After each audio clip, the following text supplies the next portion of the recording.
Hope that he'll get on here shortly.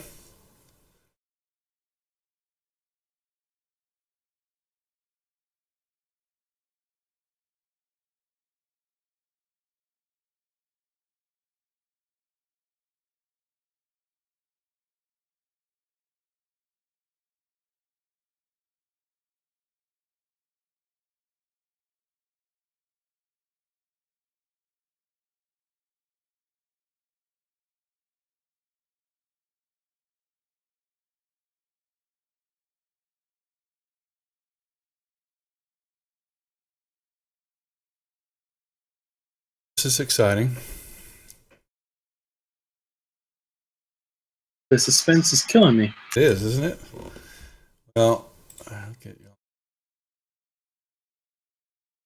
second watch if I remember correctly. So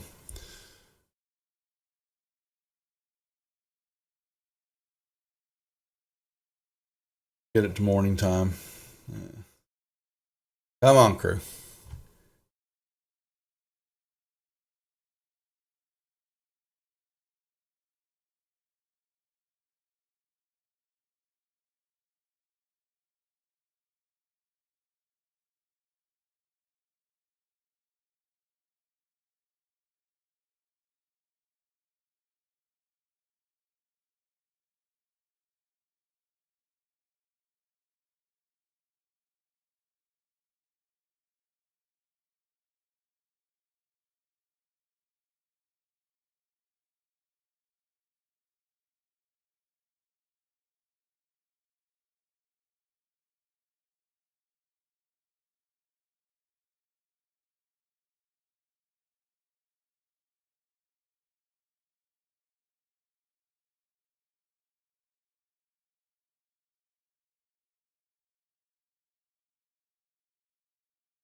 Yeah, he still didn't answer his phone, so I'm not 100% sure what's going on.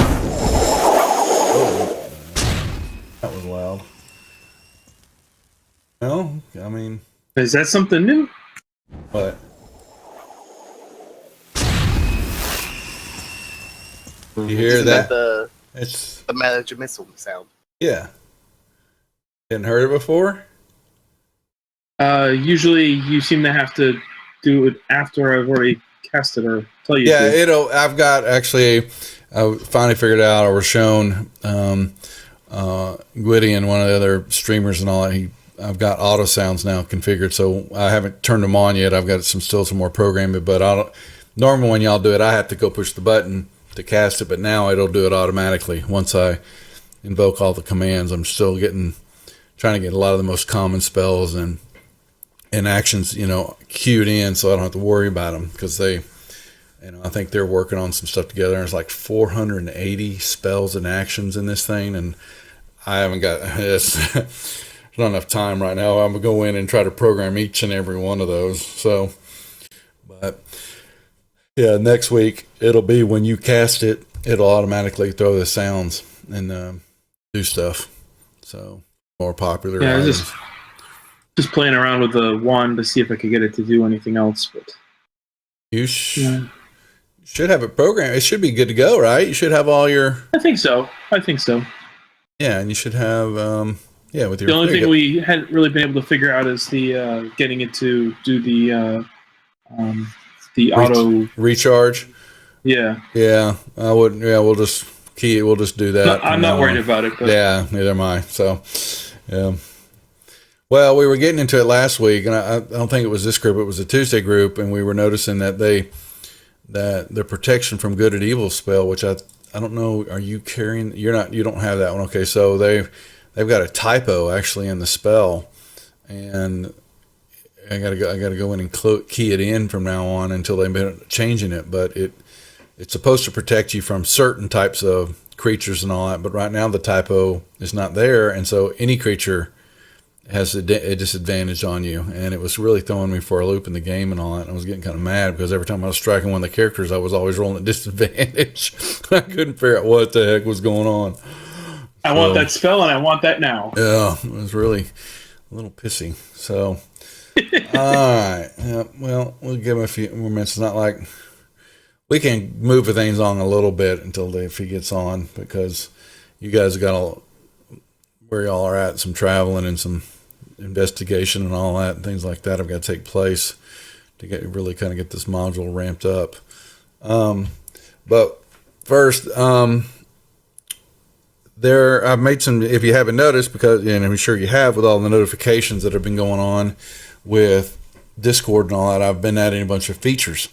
Two things. One of the features I've added and tinkering around with here now is that as the viewers are watching the stream, they will accumulate, points and stuff like that they can cash in and play around with. One of them, the XP is what they're viewing, is they will have the ability over time to affect the game. And there's a list of them off the Twitch page, but they can buy potions of healing. They can buy, advantage, disadvantage rolls. They can affect you. Most of it's positive, but there are a few negatives in the game that can throw, a curveball at you. And the question I'm putting to the group, you can go look at that list, is if anybody has a problem with that. Because if, it could, they could adversely affect a roll on you. And you might get mad about it. Go ahead.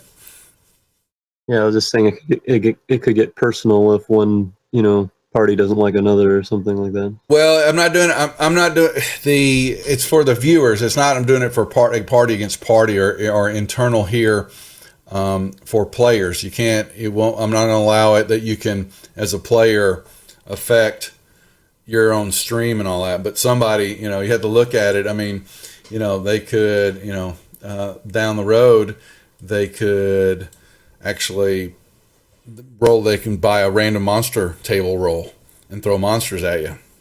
And it's not something that can happen every session, but they could buy a roll that throws disadvantage and on a roll, your next roll. And so look over it. And, if someone has an adverse effect to it, because we didn't start the game that way, kind of dropping it into the middle. And so I'm wanting everybody to have a fair shake on this, to say, keep it as is, that's fine. But if you don't mind the players, being able to buy you a healing potion and giving it to you for free, or at the same time, they could, pick something like, a -2 roll that you have to use on the next roll. So, just think about it and let me know. So, because I'm going to present that to all 3 channels right now, 3 sessions, that they can pick if they want it, and I want to make it unanimous too. So if someone's against it, then it won't go for the channel for our sessions until whenever they end, or if we change course on something. So I want to make it, I want to add some viewership on some things for them to do, but same time, I don't want to piss you guys off because y'all were the first ones to play. So, with that being said, well, crew's not here. We'll just, the 3 of y'all that are on, we'll get started here and load up and kind of move on out from there. And when they hop on, they hop on. So, Mar, you're up first. If you'll introduce yourself, and we'll get started. Mar is your ever bouncy human archer. He has a chance for disliking dragons and trying to make friends. Cornelius. Cornelius is a half-elven wizard who is in search of knowledge and friends and family who have gone missing. Kaz. Kaz is an ex-mercenary who became a war cleric, and he got kicked out of the choir, but he still likes to sing in the shower. Boy, that's a new one. No, there there's you go. a picture. Yeah, exactly. New twist. All right, so we picking up where we left off. We had been traveling. You had given some new marching orders. Crew, there he is. All right, hop in real quick. You just caught us at introduction time. So, like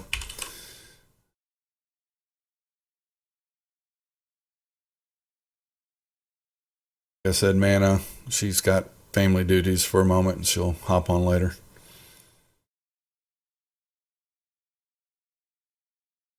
Yeah, it's up with my dad with something on the computer real quick.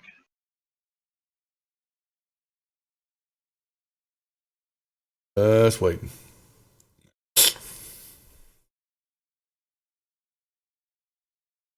Anyway, while he's doing that, we'll let him get on. You know, I've been given new marching orders from Praetor to head on over to the Desserin Valley to do some research there and look up a map that wanting to know it was found in a book that his major really his goal for what he's sending y'all on to see what's there and still continue your recon job and being his eyes and ears out in this area. So, and y'all were traveling, had gone into the small town of Tribor, done some checking around there, and then headed on down south toward the city of Red Larch, and have got a ways to go since it's a fairly long trip. We also have heard about people disappearing on the way here or back. Something. Yep, it's typical. These roads are never safe, apparently. But getting from the Tribor to Red Larch is actually a full 10-day march, apparently. So, but we'll speed things up just a tad until we get there, and then we'll take them back in real life. There you are, crew. You are up and running. An extra. Crew, introduce yourself real quick, please. I'm Krukesh. I'm a human barbarian. I grew up with my tribe in Westwood, just outside of Waterdeep. I have since left my tribe in search of, after having visions of a evil that I believe only I can stop. There we go. All right, so we're going to pick up. I rolled one more. We got through the rest of the night time. We were on second watch and got through the third, and it's now dawn, and you guys were headed on out. It's continuing south. Put that map up. Go. Almost to Westbridge, headed to Red Larch. Yeah, I'm gonna get you to Westbridge. I mean, it's get y'all in there at the end of another long, grueling day of travel. Let's see, what do we know? Westwood.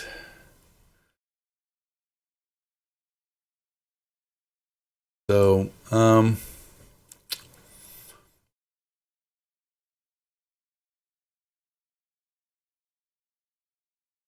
crew, give me a knowledge check.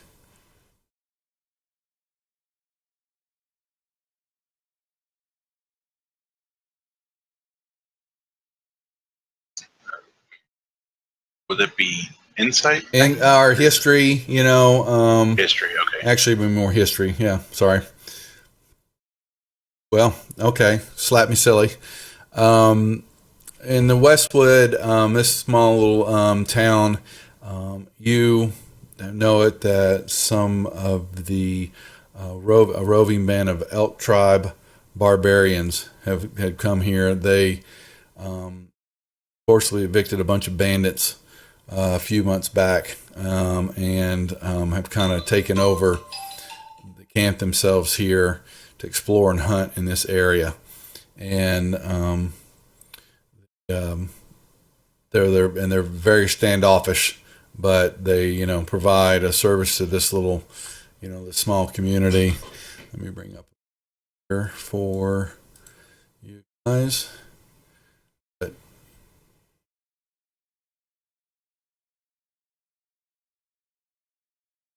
Up 4 pages of oh my, forgot about that. Not a yeah,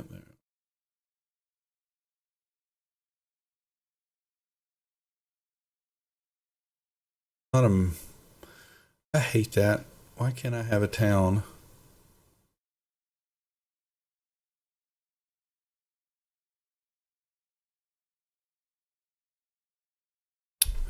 It's all good. Yeah, so no, there is none. I've got the information about it, but yeah, it's really the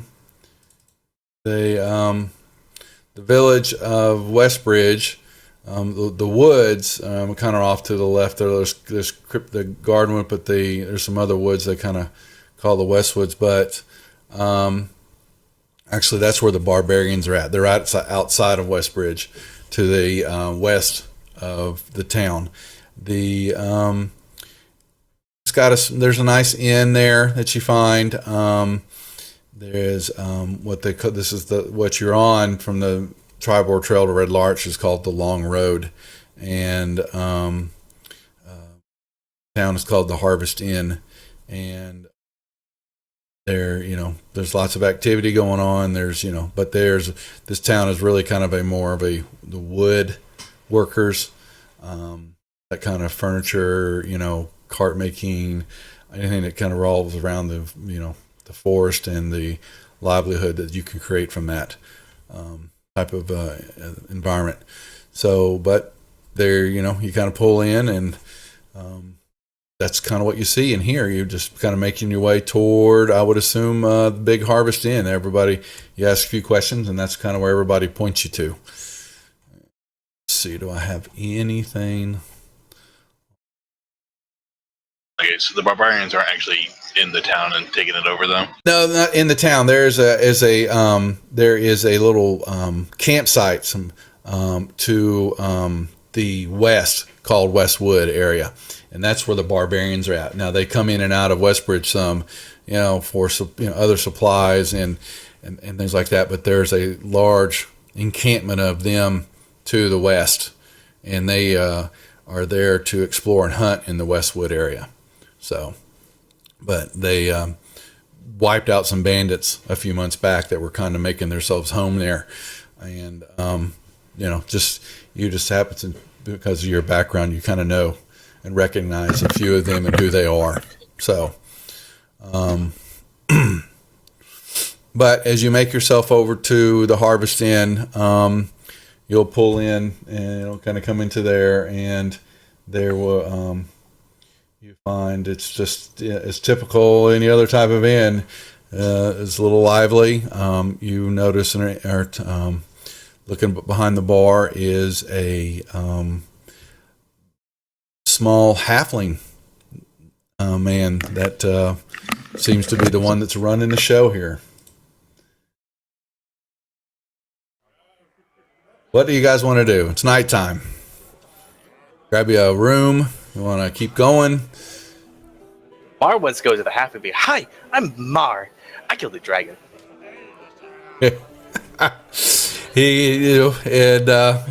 Typical response that you're used to getting. The halfling, he kind of shakes his head and kind of giggles a little bit, and he goes, "Well, that's interesting, the dragons. My name is Haravan Dardragon, and can I get you a drink, my good sir?"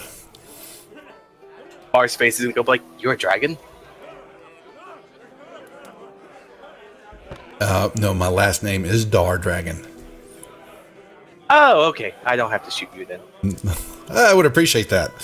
And so he reaches down, sees the rest of y'all. Did everybody else come on into the inn, or anybody else got any other ideas they want to do? Yep. So I'll buy the party drinks and food. Hey, he gives a copper piece for the drinks, and slides them up there for you to have. And I inquire about rooms.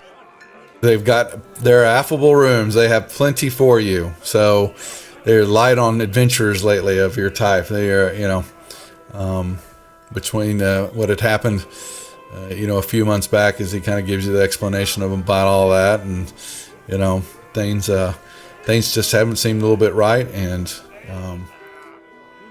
we could use some good tourists coming through, so to speak, adventurers. We need some new blood in the area. So he's got some rooms for you. A few silver pieces should cover everybody, and there he'll set it up while you guys have your drink, and he'll we'll send over 3 silver pieces. There you go. So he chinks them and throws them into his pouch, and he goes off to find one of the helpers and sends them up to prepare some rooms for you.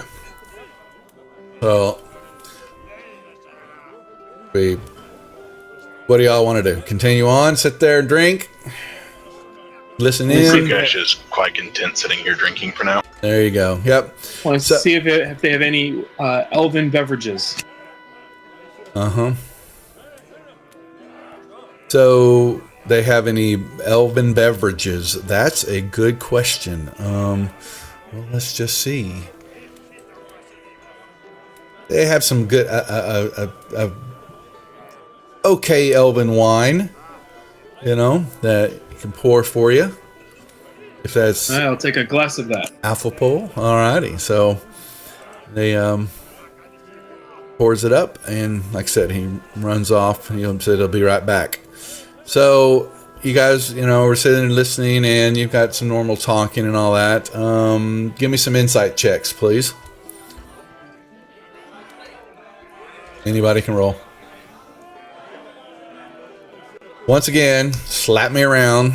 So apparently, as the night kind of progresses, as you shaking off the dust of the travel and all that, a couple of times you hear some mentioning of the name of Auric and Lethana.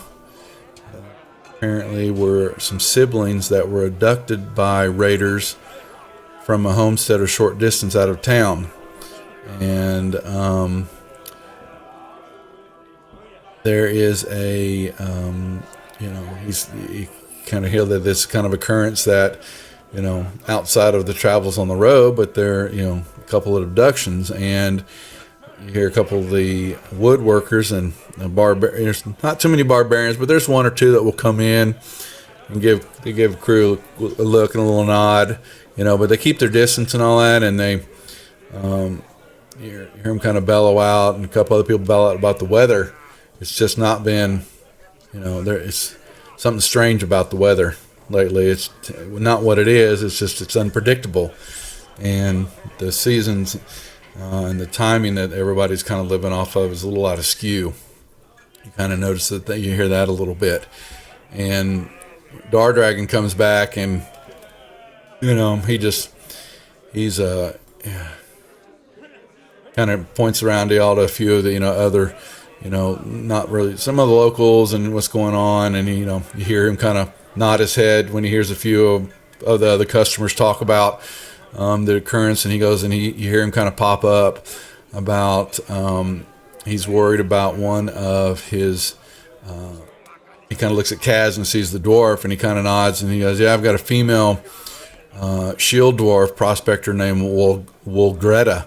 And she's usually always in here like clockwork, and she hasn't been by in quite some time. And I haven't heard high of hair of her. And, just strange that someone like herself with her skills and all that would disappear like that. It's just a little unnerving lately, these disappearances.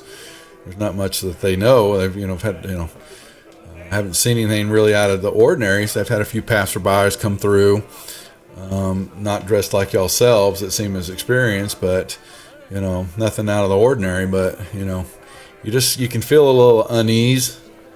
It's not just lightly there on the top of the surface.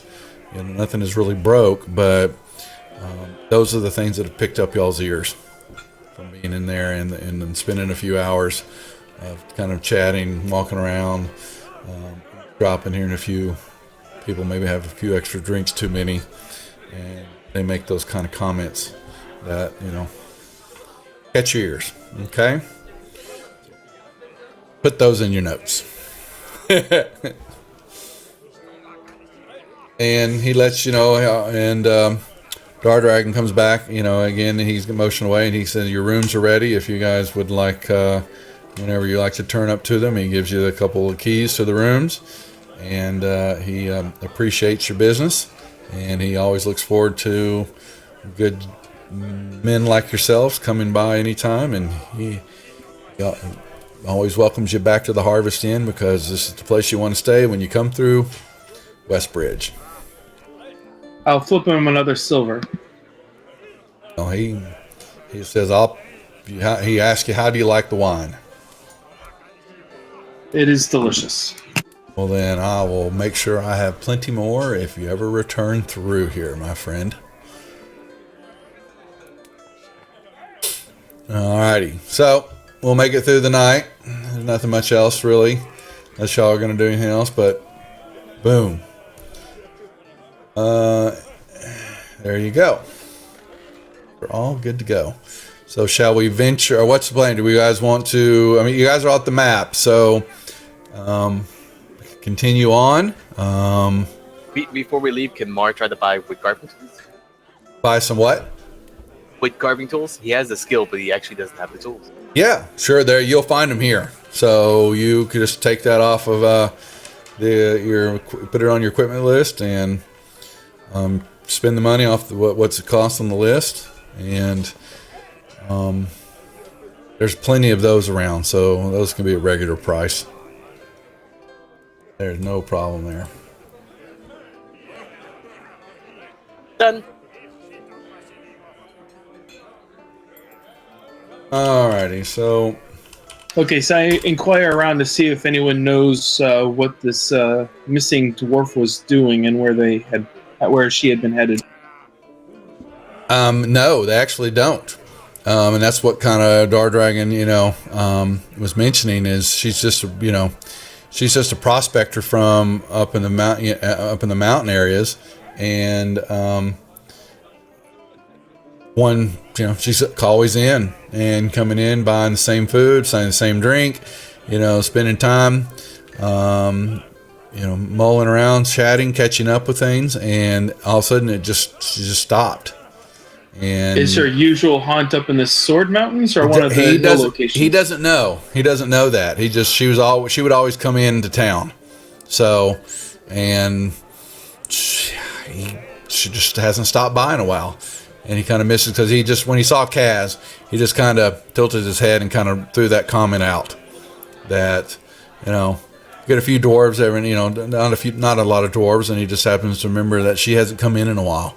So, but that's all you can find out, what you kind of know at this moment. And from him, nobody else really paid attention to her.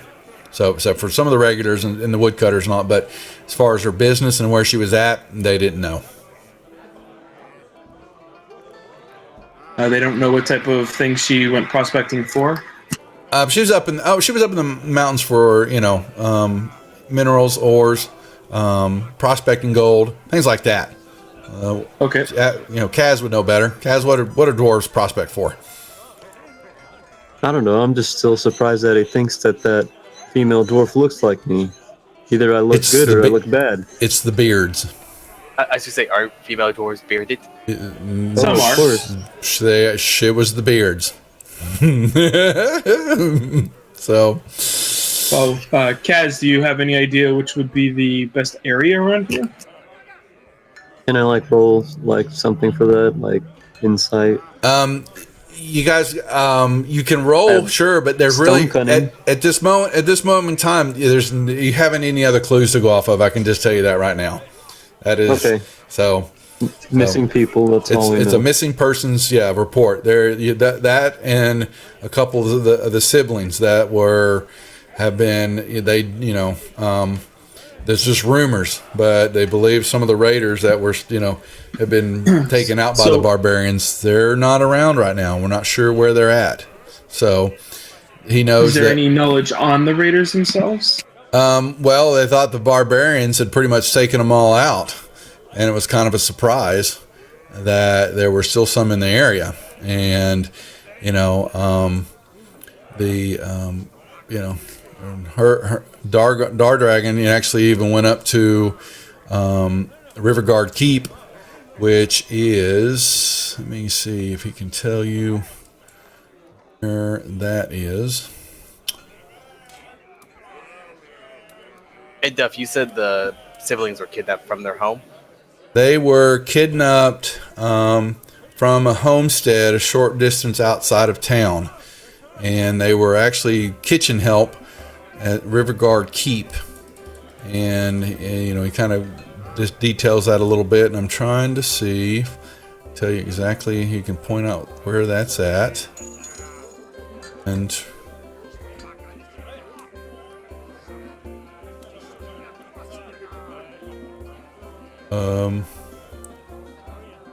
okay. My map doesn't even. What? Oh, okay. So, yeah, wow. Okay, so they were. He says it is. Riverguard Keep is out in the off the river, the Desson River, out in the valley, the Vale of the Dancing Waters. So, I'm gonna tell you it's that they were that there, and they haven't been back in a while. They were there to work and make money for the family, and boom, they disappeared. And he kind of misses them, so that's all. He just wish So he they knew weren't more. kidnapped from the homestead. They were kidnapped from the. No. He knows. No, they were kidnapped from their home, from the homestead, a short distance of town. But he knew that they were working, and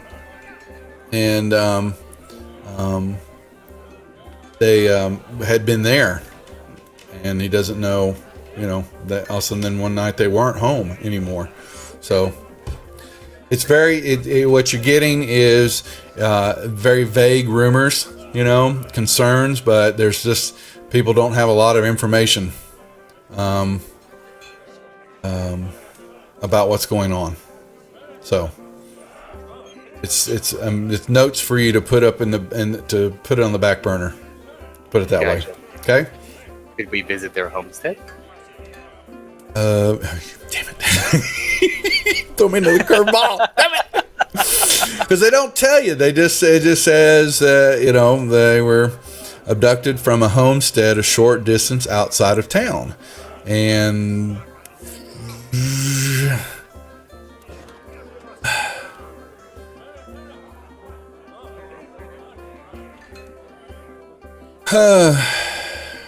I have no idea where it's at now, guys. So you're gonna have to let me hold up on that one. So it doesn't tell me. It doesn't tell me where it's at. So I will find it and point it on the map once we get moving on. So put it on your back burners for right now. So Alrighty. just trust me. Just trust me on that one right now. So I asked Mar if he wants to do another little impromptu concert. Ooh, Mar always wants to play his pan flute. He can play it while we march. I was just thinking maybe just before we go to bed.